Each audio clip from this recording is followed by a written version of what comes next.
नमस्कार साथियों, लग रहा है उत्तर प्रदेश में समाजवादी पार्टी के गद्दार विधायकों का इस्तीफा देने का समय आ गया है। लोकसभा चुनाव 2024 में उत्तर प्रदेश की राजनीति में एक नया मोड़ आया है।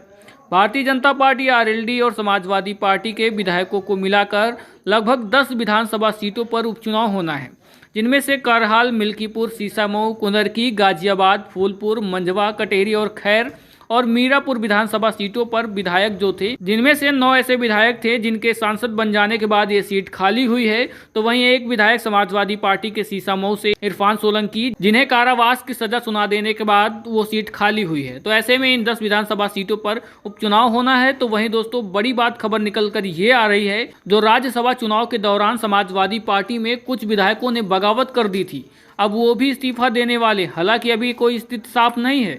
फरवरी 2024 में उत्तर प्रदेश में हुए राज्यसभा चुनाव के दौरान एक नई सियासी कहानी सामने आ गई थी, जिसमें समाजवादी पार्टी के 7 विधायक पूजा पाल, विनोद चतुर्वेदी, राकेश प्रताप सिंह, राकेश पांडे, अभय सिंह, आशुतोष मौर्य और मनोज पांडे, जो कि अखिलेश यादव के काफ़ी करीबी माने जाते थे, लेकिन उन्होंने समाजवादी पार्टी को धोखा देकर बताया जा रहा है कि भारतीय जनता पार्टी के समर्थित प्रत्याशी को मतदान कर दिया था। ऐसे में ये मतदान के दिन बागी हो गए थे और सभी समाजवादी पार्टी से राह अलग कर आपने देखा होगा कि लोकसभा के उपचुनाव में भी इन लोगों ने कैसे भाजपा के लिए प्रचार किया है और कैसे मदद की है। हालांकि सभी लोग अपनी अपनी विधानसभा जिताने में नाकामयाब रहे हैं, वहां पर भी इनके समाजवादी पार्टी ही जीती है।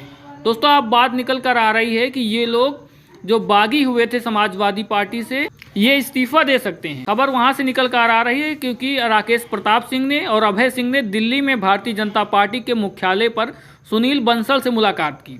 इस मुलाकात में यूपी से बीजेपी के राज्यसभा सांसद संजय सेठ भी मौजूद थे, जिनको बताया जा रहा है कि इन लोगों ने वोट दी थी।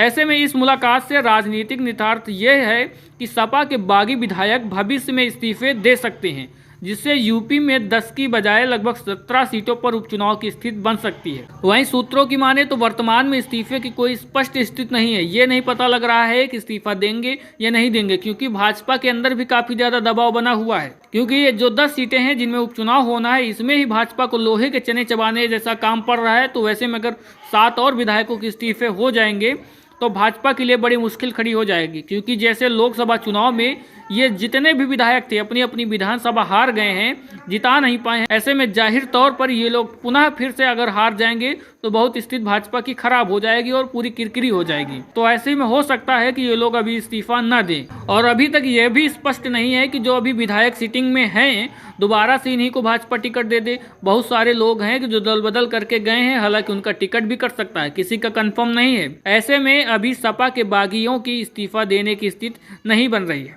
ऐसे में समाजवादी पार्टी के जो बागी विधायक हैं इस्तीफा तो दे दें, लेकिन कुल मिलाकर हार की चिंता इतनी तेज बनी हुई है कि इस्तीफा देने की हिम्मत नहीं पड़ रही है। वहीं समाजवादी पार्टी ने भी वर्तमान में अपने बागी विधायकों के लिए एक तगड़ी रणनीति भी बना ली है। विधानसभा अध्यक्ष से कोई औपचारिक शिकायत भी नहीं की है।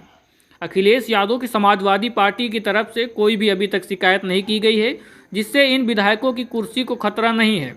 अगर ये बागी विधायक इस्तीफा देते हैं तो यूपी में 17 विधानसभा सीटों पर उपचुनाव की स्थिति उत्पन्न हो सकती है। इस प्रकार यूपी की राजनीति में आगामी दिनों में होने वाले घटनाक्रम पर सभी की निगाहें टिकी हुई है और देखना यह दिलचस्प होगा कि इन बागी विधायकों की राजनीति में आने वाले समय में क्या भूमिका होती है, क्योंकि जो अपने घर के नहीं हुए हैं वो सामने वाले घर के क्या होंगे, वो तो समय बताएगा क्या कुछ होता है। दोस्तों, आपको हमारे द्वारा दी गई जानकारी अच्छी लगी है तो वीडियो को लाइक कर दीजिएगा, क्योंकि सच्ची और सही खबरें दिखाना सबके बस की बात नहीं है।